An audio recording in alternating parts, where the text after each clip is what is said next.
Ayan na sa ang inyong lecturer, si Dr. Alvaro Gimel, a naturopathic practitioner, an interventionist. Aron nga adlaw, kay wala man tayo mga field lecture tungod aning COVID nga atong ginatubang karon. Naata karon sa WINS, nagahimo ta sa atong video recording.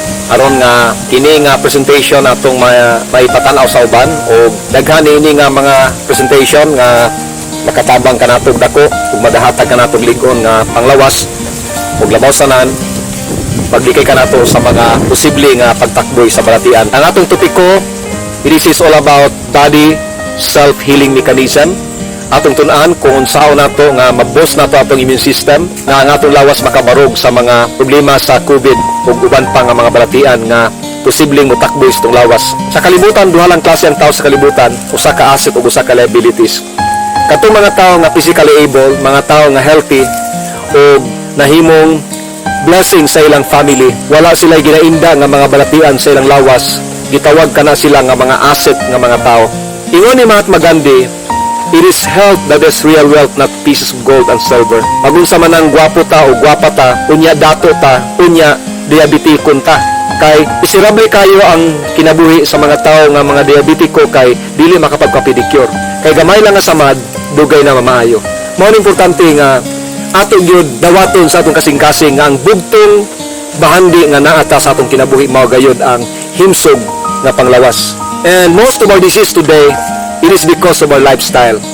Kani ako gyud ning naobserbahan, makadaghan nga gayon ako nagahimo sa mga lektura sa field o kadaghanan sa ako mga individual nga ako na-encounter ang ilang sakit tungod sa ilang lifestyle. Kadaghanan sa mga government worker, ang ilang tulog dili na normal. Tagalas 11 lang sa gabi matulog tungod sa daghan nga mga paperworks. Ako silang ginapasabot na ang katulogon, this is part of our biological necessity. Kailangan ng ating katawan og pahinga kasi panahon nga kita matulog, mao nay panahon nga ang atong mga organ mag-repair ang atong mga cells sa atong mga organ. Kay kung ato lang inom-inuman og mga highly caffeinated drinks, mga stimulated nga mga drinks, matatuod ta pero ang atong organ overtax na sa trabaho. Mao ni nga ang bilar associated na siya sa irregular bowel disposal. Makaguba na siya sa atong physiological balance sa atong body clock. Normally, kung imong maobserbahan kung stressful ka, then late at night na ka natulog, the following day, di na ka makatultol sa sakto nga oras sa imong paglibang. Mao na kadaghanan sa mga individual nga ako na-encounter, tag 2 days ang ilang disposal, then doon na sila yung mga abnormalities sa ilang mga extremities. Particular sa ilang thyroid, hyperthyroidism, hypertension, blood case, mga cases like problems sa breast cysts. Ingon ko sa ilang nga kana nga mga cases, wala na siya ga-occur nga walay mga probable cause. Especially kung ang mode sa imong diet, dairy, mga poultry products. You could imagine kung magbutang ko karne sa lamisa for about 12 hours nga wala nabutang sa ref. Kanang unod, mag-decompose na siya o mag-ferment. Ikaw nga tagbalay, di ka ganang kuyog balay nga dunay nalapa nga unod sulusing balay. Ang imong buhaton imo ginang ilabay ng unod. The same ang mahitabo sa imong sistema kung dili regular yung pag-dispose sa imong hugaw. You could imagine, the following day wala ka makalibang, bilat ang kag-usa ka adlaw, then saka ka lang nag-discard og hugaw. Ang imong environment sa imong colon labyan ka imbalance. So influence niya sa imong blood, pang imong dugo, weak ang imong cell. Mao na ang mga selula nga mga weak, mao na ma-hijack sa mga radical nga mga cell ug ma-develop nga mahimong mga bukol. Mao na importante nga atong sabton. Kay usahay ato ra man gyud bilar-bilaran ang atong trabaho, no? Gayawata nga mahuman gyud ang trabaho, pero in reality ang trabaho kanunay permanente naa. Pero kung dili ta magamping sa tong lawas, kitay unang mga human, mga matay tagdali kung dili nato atimanon ang lawas nga gipial kanato sa Ginoo. Remember, anything a violation against the law of health, do na gina siya consequence. Mao na dili gyud nato pasagdan nga ang atong lawas later on muanit ta og mga balatian, because most of our suffering that we experience is unnecessary. Kadaghanan sa atong mga ginainda nga mga palagulo sa atong lawas, dili gyud na siya plano sa Ginoo. It is self-inflicted diseases. Kita'y ga-invite sa sakit, nga nang sakita. And that's why I will always remind the people that your body is your most priceless possession and you need to take care of it. Kailangan mo ingatan yung katawan mo. Ano importante? Especially sa atong daily na dosage sa water intake. Especially kung gainom tag mga maintenance on daily basis, unya kulang tag tubig, ang atong ginainom nga mga chemical mukos o imbalance nga environment sa atong kulon. Then ang atong blood, taas ang atong blood acid tungod sa chemicals nga atong ginainom. Then ang atong mga organ kagidlay na tungod sa daghan nga mga toxic nga pamilit sa atong mga organ. Karon kung kulang kag tubig, underdose sa tubig, kinsa may mutuklod pagawa sa hugaw sa atong mga chemicals nga atong ginainom. Kinsa may mudiklag or mo detox sa mga hugaw na naa sa atong mga organ nga pamilit. Mao na kadaghanan sa mga dunay mga maintenance mo complicate gayud ang ilang mga sakit tungod kay ang mga toxic, ang mga chemicals gadikit papabilin nga himo nga burden sa ilang mga organ. Kay bisan pagani ang environment akong gitindugan karon usa ka nindot nga dapit balanse ang iyang ecosystem, bugnaw, walay pollution, as well as our body, kailangan din natin balansehin ang atong environment sa atong lawas. Ang acidity and alkalinity, wala lang guys good sa tubig. Even sa atong lawas, kung ang atong physiological nga sistema dili balanse, therefore ang atong lawas acidic ang atong blood. Ingon ang Leviticus 17 verse 11, the life of the flesh is in the blood. Ang kinabuhi sa unod naa sa dugo. Kung ang atong dugo dili siya balanse, ang atong mga organ kakagidlay. Remember, ang dugo mao ni ang carrier sa mga nutrients, minerals, vitamin, even oxygen nga maoy ga sustainer sa atong lawas aron kita nga mabuhi.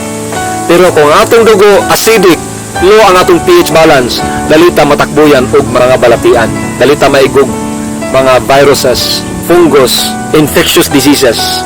So, dili gid ta makalimot nga ang ga-influence sa atong kulon ang atong gikaon. Diha man gyud sa atong kulon gasugod ang distribution sa fluid padulong sa atong organ o padulong sa atong sistema. Mao ni importante nga masabtan nato ang atong kulon mao puy ga-influence sa atong blood. Ingon ang Ministry of Healing, our health depends on what we eat daily. Ang atong kahimsog sa atong panglawas gadepende sa atong gipasulod sa atong baba. Because not all foods is asset, there is also liabilities.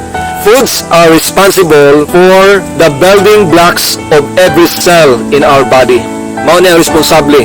That's why we cannot expect to have a healthy body without an adequate nutrition. Kung dili healthy ang atong gikaon, dili gyud ta makabarog sa mga infection. According to the book of Counsels on Diet and Foods, those who choose to be presumptuously saying, "The Lord has healed me, and I need not to restrict my diet. I can eat and drink as I please." If they determine to gratify perverted appetite to the expense of their health, God will not do miracle. Dili gyud ta milagruhan sa Ginoo, kundi ato pilion ang mga pagkaon nga ginasulod nato sa baba. Kay ngano man, bisag unsa na tog ampo sa Ginoo, kung ang direction sa atong lifestyle dili siya in harmony sa kabubuton sa Ginoo, wala gi kayuhan nga moabot sa atong kinabuhi. Because healing is a result of human effort plus divine power equals healing. Nga ang kayuhan moabot ka nato kung ang atong lifestyle in accordance to the will of our Creator. So kaning pagkaon, most of the time ako ga lecture man ko na man ko'y mga kliyente po sa akong wellness center, mga masakiton, dahatag yung protocol particular sa diet. Ako'y pasyente nga stage 4 cancer, ingon ko sa iya, sir, ang survival sa akong pasyente wala gagad sa doktor, wala po gagad sa tambal nga imong ginainom. Kay ikaw mismo, sir, ang gahimo sa imong survival. Ingon ko sa iya, from now on, walay dairy product and poultry product nga atong ipasulod sa baba. Kaya ang imong sakit, sir, chronic lung cancer, stage 4 cancer. So, you could imagine kung imong mahanduraw ang iyang panagway nga nagabot sa akong wellness center, nasa bukol siyang ulo nga mo nakadakog kumo sa likod tulo ka bukol, sa iyang lower rib cage dunay duha ka bukol. Ang kaduha nga protocol atong i-unload ang atong mga stress, no? Kailangan natin i-unload ang stress. Ang stress usapon na siya sa mga causes ngano ang atong lawas paspas ang pag-deteriorate sa atong lawas tungod kay ang atong mga organ the moment nga kita stressful, ang atong organ ga-release siya og mga negative hormone, mga poisonous hormone nga maoy mo poison sa atong sistema. Kanang mga bata, sir, bisa magdula na sila from morning to noon time nga dili sila mamahaw. Usahon lang ang pamahaw sa paniudto. Wala na sila injury sa ilang lawas kay ngano man. Wala sila ga problema unsay lutuon sa pamahaw paniudto. Wala sila ga problema unsay ibayad sa kuryente.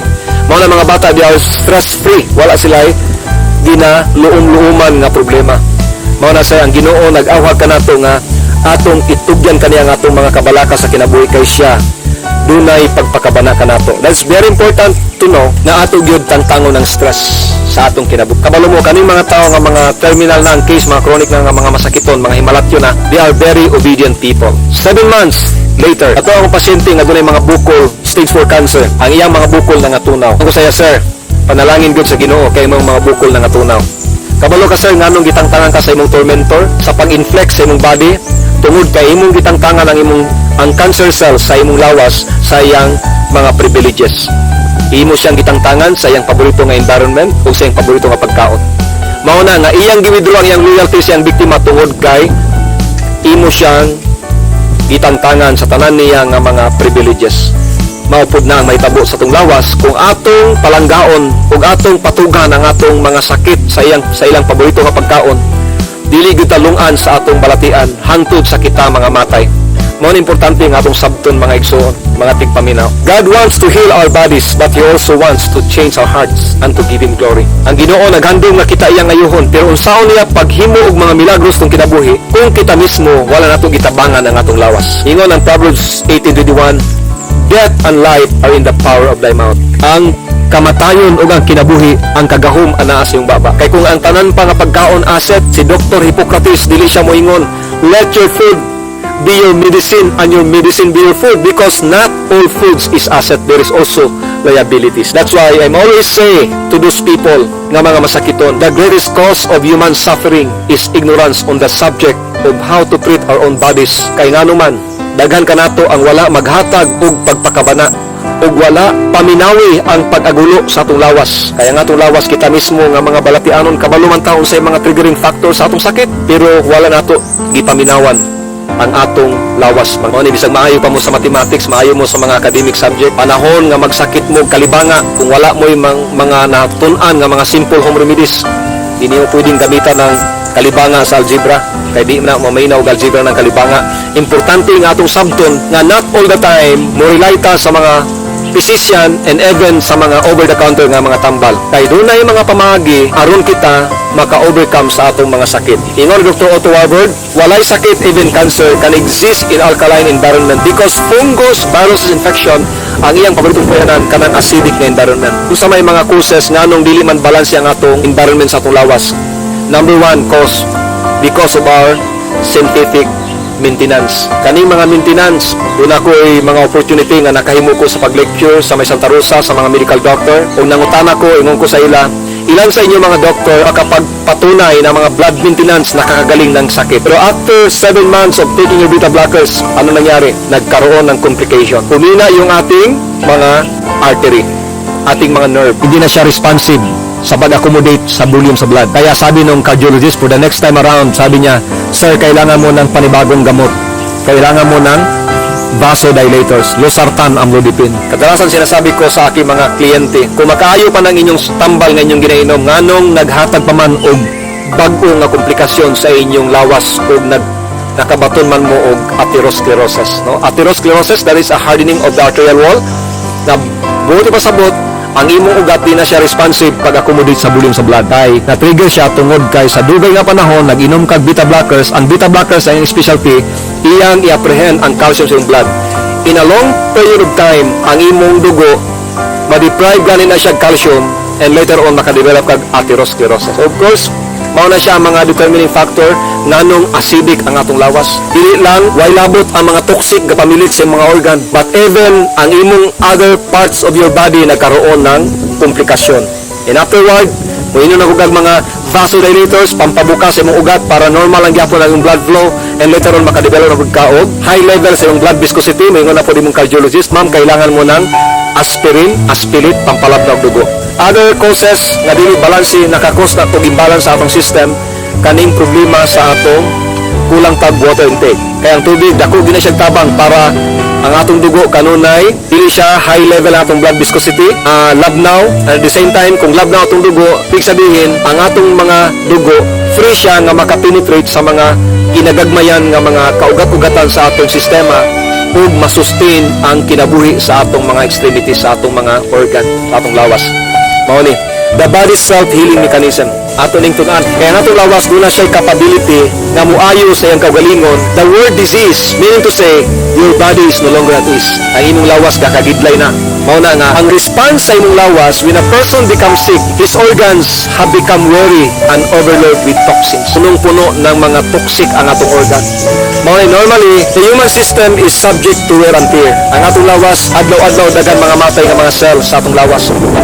kung muatake ang sakit sa itong lawas, the regular functions of our body, instead nga gamiton ang atong energy para sa atong digestion, sa atong muscular activity, automatic mag-switch off kini nga bahin sa atong sistema ug mag-switch over ang cleansing, repair, and rebuilding. O importante ang atong sabton na kung makakaunta og mga expired nga mga pagkaon, normally ang imong lawas mudiklag din na siya. Magkalibanga gyud ka kay nganuman ipagawas gyud na sa imong lawas aron nga dili magkaroon ng severe nga infection ang imong kulon. Kung dunay infection ang atong respiratory system, ang atong endothelial portion sa atong respiratory muscle, mo-release na siya og mga mucus, mga phlegm para gapuson ang mga bacteria nga nag-cause og infection para atong idiklag through spitting, atong idura ang katong mga plema nga dunay dala nga mga bacteria. Kung doon na tayo infection from head to foot, automatically ang atong lawas may innate siya og heat aron nga patyon ang virus nga nag-cause of infection pinaagi sa init sa atong lawas. That is the normal response of your body. Oni, gitawag ni siya nga repair, rebuilding, and cleansing. Oni nga kung muatake ang sakit sa atong lawas, ang atong lawas mangita siya remedyo aron nga malimpyuhan ang atong mga organ gikan sa mga toxic nga namilit sa atong organ ug ang atong lawas mo repair siya siyang kaugalingon kung diin dunay damage ang atong mga cell. Atong tun-an kung unsa na to nga matabangan to itong lawas aron ma-unload ang mga toxic na namilit sa atong sistema sa atong lawas. Doon ako'y mga amiga nga mga pathologist, specialist, mga pathologist doctor. Ingon niya sa ako, Dok, kabalo ka, ang determining factor nga hugaw ang imong sistema, ang imong kulon, mao ang imong mga waste materials. Ang imong ihi, ang imong singot, ang imong tae, kung doon na kayong pleasant nga odor, gagawas sa imong trachea, ang original na gikan sa imong kulon. So that's why ato ning tun-an kaning holistic naturopath detox, because the holistic approach for total healing atong sugdan kung asa gasugod ang mga degenerative diseases or mga infectious diseases, asa siya gasugod. Atong tun-an sa sunod nato nga presentation. Muli na naman po ninyo akong samahan sa ating mong talakayan sa araw na ito. Ito po ang inyong interventionist, naturopathic practitioner, and your lecturer this day, Narion Doc Jimel Alboro. Ating pong pag-usapan ang kahalagahan po ng charcoal, kung paano po natin magagamit ang charcoal sa paglilinis po ng ating kulon at paano po natin magagamit sa iba't ibang kaparaanan. Isa po sa ating tatalakay ngayon itong tinatawag na the holistic naturopath detox. The holistic approach for total healing. Pag-usapan po natin, bibigyan ko po kayo ng mga video presentation para po mas higit na ating pong maunawaan, maintindihan ng mas maliwanag yung ating pong tatalakay ngayong umaga ito. Sa kasalukuyan,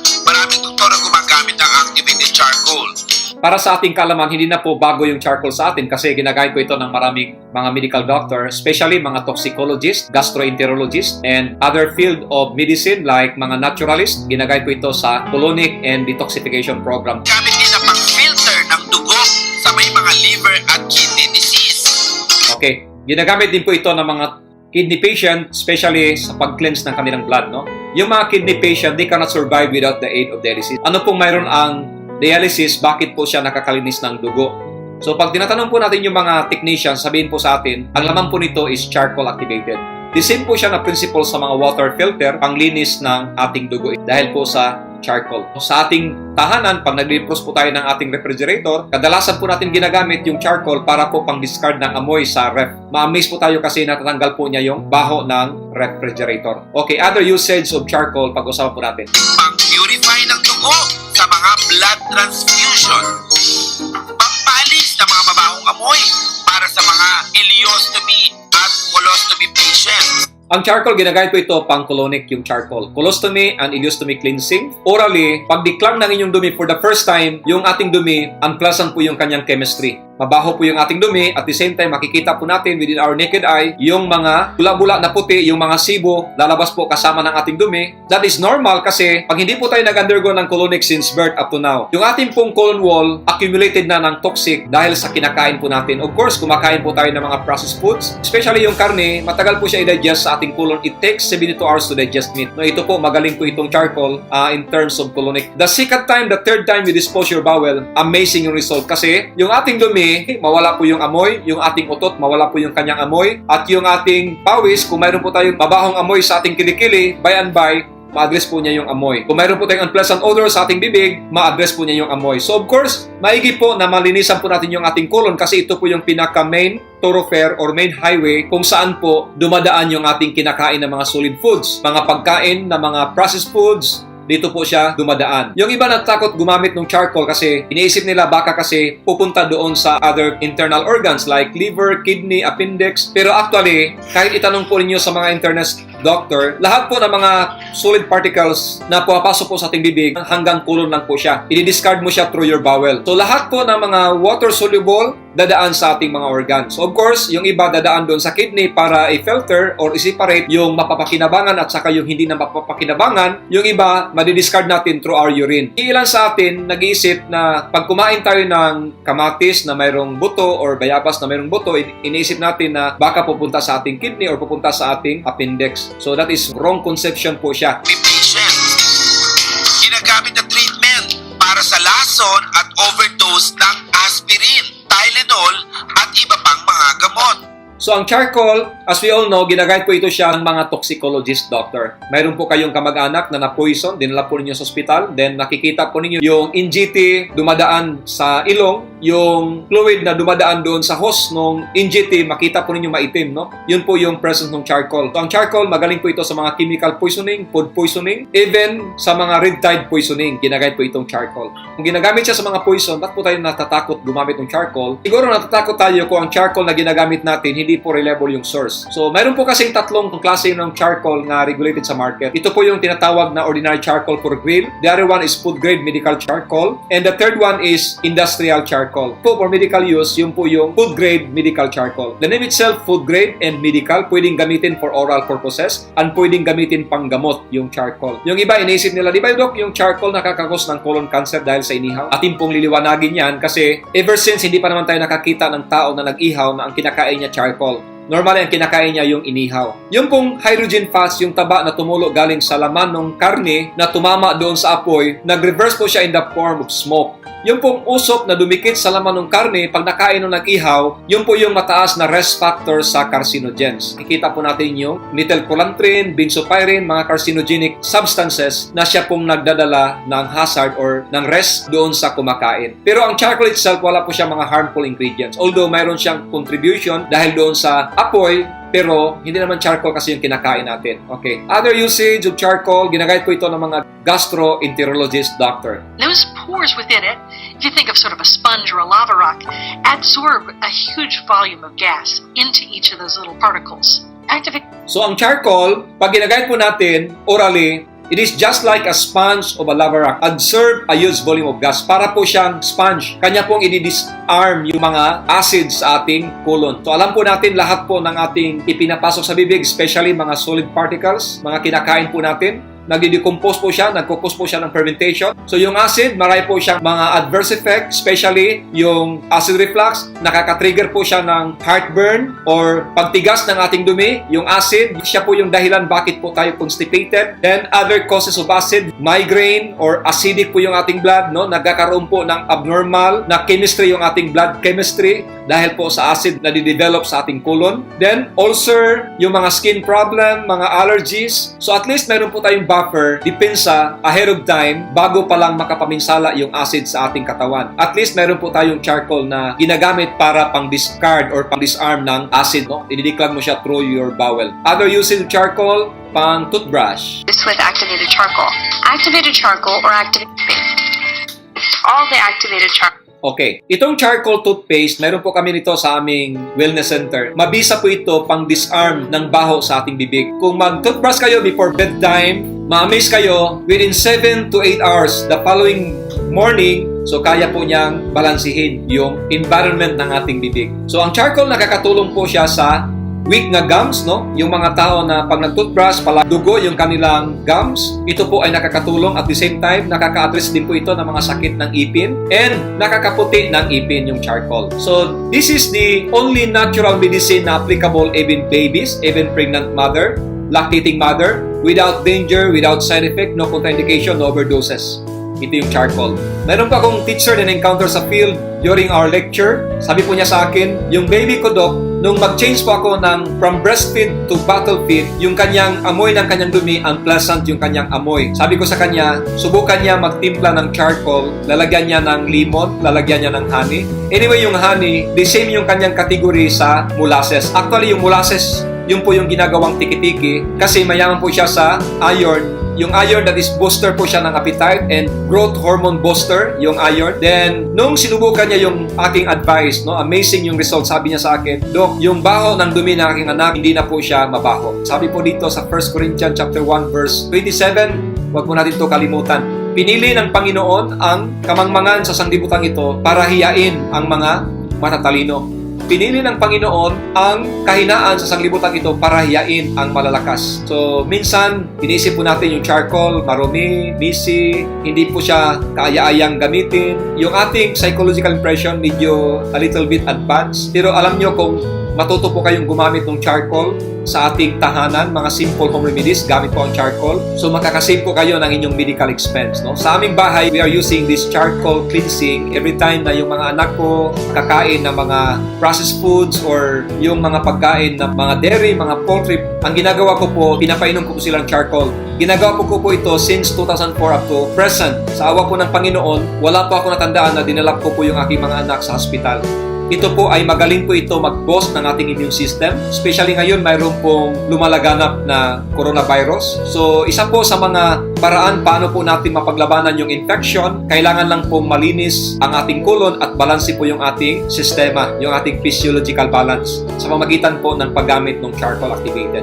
Maayong balita alang sa tanan, ilabi na sa mga kababaihan. Ani ana ang bagong produkto, Power Paste Activated Charcoal, pure organic ug ginama sa natural nga pamaagi. Maayo nga molipyo sa daong ug makapahamis, tambal sa bugas-bugas, makapawagtang sa tawumtom sa naong, epektibo nga tambal sa acne, psoriasis, cyst, samad, mga paso ug banpang katul-katul sa panit. Kini nga scientific formulation hinimo gikan sa 70% nga activated charcoal, psyllium fiber, turmeric for anti-inflammatory, olive essential oil, essential lemongrass oil, citronella oil, crystal menthol ug uban pang mga natural ingredients alang sa hamis, flawless ug sexy nga kutis. So this charcoal is a multitasking charcoal. Pwedeng gamiton sa facial mask, pwedeng gamiton sa mga skin problem. Ako po ay nagbibigay din po ng mga information drives sa mga government offices like sa Philippine National Police, kagawad ng barangay, city council, at sa mga school teachers. So marami po sa ating mga kababayan ang na-benefited po ng charcoal kasi ito po ay primitive na kaparaanan ng panggagamot, primitive pero effective. So titingnan po natin yung other usage. Ang charcoal pwedeng gamitin for sinusitis. Ang gagawin lang po natin, ipupunas lang po natin sa ating ilong yung charcoal hanggang sa nasal passages dito po sa nasal, sa ilong up to pectoral portion. Doon po natin nilalagay. Ito pong charcoal paste, magaling po ito mag-declog ng mga bara sa ating nasal passages. So, a matter of 3 to 5 minutes, ma-disarm po niya yung bara na nasal. Nakakahinga po tayo ng mahimbing pag nilalagyan po natin yung charcoal. Especially pag mayroon po kayong mga allergic rhinitis, problem sa bronchitis cases, mga tuberculosis, ilalagay lang po sa likod affected area. Marami po siyang pwedeng mapaggamitan. So, other benefits, naglalagay lang po tayo ng charcoal sa nasal at sa ilong portion, pero yung mga whiteheads, kasama po siyang ma-address, no? Makikita po natin with our naked eye, pag peel off po natin, matatanggal po, kasali po yung mga whiteheads, no? Imagine, ang ginagamot mo, sinusitis, pero kasali po yung mga whiteheads na natatanggal din po. So, pwede pong gamitin sa mga muscle pain, mga problems, joint disorders, arthritis like stiff neck, pwedeng gagamitin sa mga affected area. Then, mga severe problems sa pimples, pwede po siyang gamitin. Mga kagat na mga insekto, kagat ng langgam, kagat ng lamok, or anything na mga poisonous bites. Breast cyst, abscess. Pero pag abscess yung applyan natin, ang gagamitin po natin hindi po yung paste, yun po yung raw charcoal powder. Ilalagay lang po natin sa bowl, lalagyan po natin ng kunting tubig, ipipaste po natin hanggang sa para po siyang maging putik. Pero hindi po basa, yung katamtaman lang po yung kanyang basa, saka po natin isisilid sa stocking. Doon po natin ilalagay, saka ilalagay natin sa affected area, yung charcoal. So magaling po ito mag-disarm ng mga wound product infection, nana. So makikita po ninyo within your naked eye, yung mga wound product kaya po niyang i-discard. At the same time, nakaka-address din po siya sa malangsang amoy sa mga breast abscess. At nakaka-minimize po siya ng pain. Kasi ang charcoal, it is a natural pain reliever. Natural analgesic. Other usage, pwede po siyang gamitin sa mga reproductive health problem. So kadalasan sa mga babae ngayon, mayroong mga problem sa reproductive health kagaya ng UTI, cervical wart, cervical infection, foul odors, endometriosis na case, yung paligid ng endometrial lining, meron pong tumutubong mga polyps, mga bukol, no? Kaya po kadalasan nagkakaroon po ng severe na bleeding or cases like PCOS, like cases like myoma. No, pwede po siyang gamitin. In a long period of time na gumagamit po tayo ng mga sanitary pads, nagkakaroon po ng hindi po maganda yung kanyang epekto. Dahil po sa mga pollutant chemical na hinahalo po doon sa recycled materials na siya pong ginagamit ng mga babae. Itong dioxin, this is one of the major ingredients na ginagamit din po sa mga pesticide. Ito po yung paraan ng paggamit ng charcoal paste. Pwede po natin ilalagay po natin doon sa sanitary pads, saka po ilalagay sa affected area, doon sa genital parts ng babae. Mayroon po akong client nito sa Opol, Misamis Oriental, kapitbahay po ng mga Opina. Ni-refer po sa akin ni Brother Noel Opina, then yung case po niya, mayroon pong lumalabas na foul odor sa kanyang puwerta. Sabi po ng kanyang OB, kailangan po niya mag-undergo ng surgical operation para po ma-address yung baho kasi based sa ultrasound na result, mayroon pong dumi na naiwan doon sa kanyang ovary. Galing po siya ng anak. Nung dumating sa akin, ito po yung aking binibigay na paraan ng panggagamot. So sabi ko sa kanya, prior lagyan yung affected area, mag-shave po muna para hindi po didikit yung mga pubic hair kasi ito pong charcoal paste, this is quick dry at the same time, pag hindi na po siya i-dressing ng water, ang gagawin lang po, i-peel off lang po yung charcoal doon sa pinaglagyan. Then pag na-peel off po natin, of course, pag mayroong mga pubic hair, possible ma-peel off po kasali yung mga pubic hair. Mas less din po yung effectivity kung mayroong mga presence ng pubic hair. Ang gagawin po, mag-shave. Direct po yung pag-absorb ng charcoal doon sa affected area. Alam nyo ang nangyayari? Within 2 weeks, hindi pa po natapos yung 1 month na palugit na binigay ng kanyang OB. Tumawag po siya sa akin, sabi po niya, Dok, mayroon po akong nawiwi kaninang umaga na parang gelatin lumalabas doon sa aking puwerta. Sabi ko, pumunta ka sa inyong OB, pero prior pumunta sa OB, mag-undergo ka muna ng ultrasound. Saka mo ipa-interpret sa iyong OB. Sabi nung kanyang OB, Ma'am, hindi na tayo matutuloy sa ating operation kasi wala na po yung presence ng dumi sa iyong ovary based sa ultrasound na result. Another usage of charcoal, pag mayuma yung case, dalawa po yung application ng external. Post on lower abdomen, then isa sa puwerta. Ilalagay din po sanitary pads. Isang oral. Mag-cleansing sa colon. Pag mayuma yung case, wala mo ng dairy, walang poultry, walang processed foods during sa recuperation period. Another na pwedeng mapagamitan yung thyroid problem. No? Marami po akong experience doon sa field. Kadalasan, meron po kaming mga area na nabibigyan po namin ng lecture. Then, hindi pa po natatapos yung aming lecture. Kagaya ng area sa Lingating, sa may Baongon, Bukidnon. Sabi po ng isang teacher, ako ay user po ako ng charcoal. Ang nakakagaling po sa aking hyperthyroidism, yun po yung charcoal na in-introduce po ninyo. So ako po ay nagpapasalamat ng marami dahil mayroon pong mga pagkakataon na hindi na po ako mahirapan mag-lecture kasi mayroon pong mga positive testimony na narinig ko po sa field. Magaling po itong charcoal at pwede po natin gamitin sa problem like thyroid problem. Pero pag thyroid case, mayroon po tayong mga protocol na dapat sundin. So mayroon po tayong mga video presentation na ina-upload sa ating pong website, sa ating pong Facebook, sa ating YouTube page na pwede po niyo masundan paano po gamitin yung charcoal basta ang case po ay hypothyroidism or hyperthyroidism. Another usage, pwede pong gamitin sa psoriasis, mga case like mga skin problem. Itong psoriasis, kailangan po ng oral application at external application. At mayroon pong mga protocol, mga pagkain na atin pong piniprescribe na pwede po natin kainin at mayroon pong mga pagkain na atin pong i-abstain. Dito na po tayo paano po natin i-prepare yung charcoal. This is part of our advocacy para sa colonic and ileostomy cleansing. Tinuturo po namin to sa amin pong mga client sa field, sa among wellness center. Paano po natin i-undergo yung ating katawan sa 7 days na intensive na colonic program. Of course, pag sinabing intensive, wala pong dairy, walang poultry, walang processed foods.